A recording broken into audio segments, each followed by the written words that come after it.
पुढील बातमीकडे केशव उपाध्यायांचा ट्विट करत उद्धव ठाकरे यांच्यावर निशाणा। बाळासाहेबांनी जे कमावलं ते उद्धव ठाकरेंनी गमावलं असं उपाध्यांनी ट्विटमध्ये म्हटलंय। विचार सोडला, वारसा सोडला, कार्यकर्ते गेले, मते गेली, उरलं काय फक्त पानिपत, अशी टीका उपाध्यांनी केली आहे। काय म्हटलंय केशव उपाध्यांनी पाहूया। बाळासाहेबांनी जे कमावलं ते उद्धव ठाकरे यांनी गमावलं। कधी काळी केंद्रात मंत्रिपदे, राज्यात मंत्रिपदे,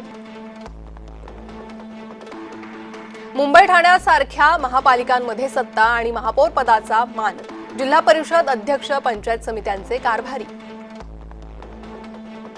उबाठाची राजकीय भरभराट सर्व दूर होती।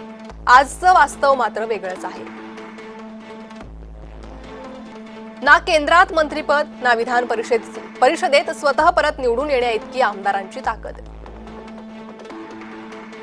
महापालिका गेल्या, सत्ता गेली, जिल्हा परिषदांमध्ये तर अक्षरशः धुव्वा उडाला। एकाही जिल्हा परिषदेत 2 आकडी संख्या गाठता आली नाही। राज्यभरातील जिल्हा परिषद सदस्यांचा आकडा 50ही पार करू शकला नाही। विचार सोडला, वारसा सोडला, कार्यकर्ते गेले, मते गेली, उरलं काय फक्त पानिपत।